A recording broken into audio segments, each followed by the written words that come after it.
Doctor बनने के लिए जो इम्तिहान होता है वहां से दाखिले तक, बाहर निकलने तक और उसके बाद किसी एक जगह में जाकर पोस्ट पाने और वहां जॉब करने तक, हर जगह कट्स फिक्स्ड हैं, हर जगह वो शॉर्टकट्स हैं जिनके जरिए किया जा सकता है। और जाहिर है जब ऐसा आदमी कहीं किसी जगह पहुंचता है तो फिर वैसी ही सेवा करता है वो जैसे कि उससे अपेक्षा की जा सकती है। लेकिन क्यों है हमारा सिस्टम ऐसा, और क्यों ये तमाम लोग जो उसी फ्रेटर्निटी से ताल्लुक रखते हैं आज मजबूर हुए हैं कि वो समय के स्टूडियो में या समय से जुड़े और इस बात को आगे रखें?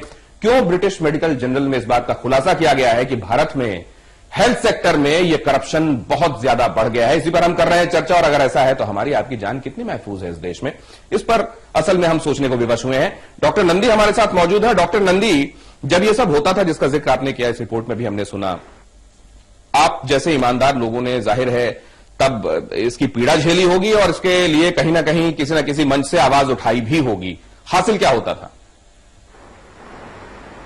अभी क्या हो सकता है? पहले आप सब डॉक्टर कहना है जो आपका इंफॉर्मेशन, जो इंटरेक्शन है पेशेंट के साथ, वो अच्छा से लिखना है और डेटा प्रोवाइड करना है। सेकेंडली, जो उनका सुपरविजन करना है, क्लोज सुपरविजन, ये सब इलेक्ट्रॉनिक रिकॉर्ड से हो सकता है।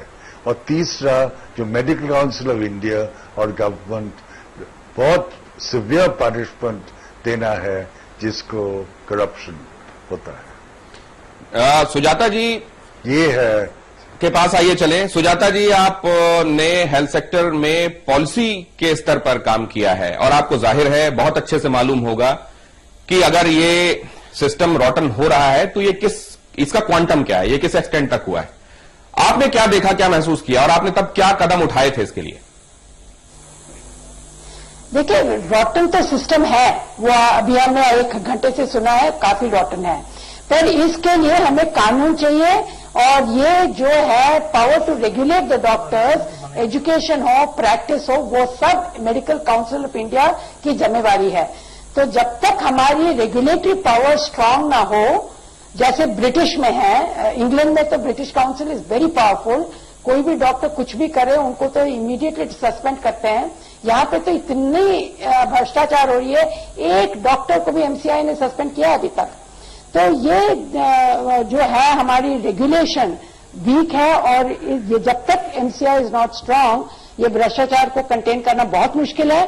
क्योंकि यहाँ पे कितना भी कुछ भी करें, डॉक्टर की पावर पेशेंट के ऊपर बहुत ज्यादा होती है। क्योंकि जो आप और मैं डॉक्टर के पास जाएं और उन्होंने कह दिया कि भाई आप ये टेस्ट करें, लगातार हम वो टेस्ट कर ही बैठेंगे क्योंकि हमारे को हमारी जीवन पर प्रेम है।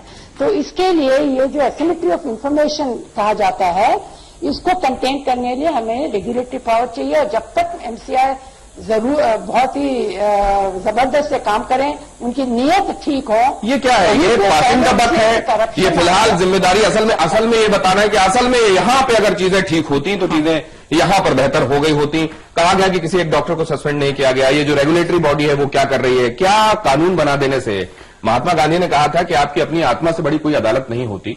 लेकिन क्या यहां पर, क्या आप सुजाता जी क्योंकि अनुभवी हैं, उन्होंने देखा है सेक्टर, क्या डॉक्टर मिश्रा, यहां चीजों को बदलने से, रेगुलेटरी बॉडी के कुछ और तरीके से काम करने से या कानून बना देने से चीजें ठीक हो जाएंगी? मैं इस बात से एग्री नहीं करता। क्योंकि इसी मेडिकल फ्रेटर्निटी ने हमें सिखाया है कि prevention is better than cure. ठीक, और जो सुजाता जी बोल रही हैं, उनका ये कहने का मतलब है कि आप डायग्नोज मत करो कि व्हाट इज अ प्रॉब्लम, आप किसी मरीज को फीवर आ रहा है तो उसको पैरासिटामोल दे दो, इससे काम नहीं चलेगा मैडम। आपको पूरे मेडिकल सिस्टम को चेंज करना पड़ेगा। पहली चीज ये कि जो प्राइवेट बिडर्स है मेडिकल सिस्टम में, उनको हटाना पड़ेगा।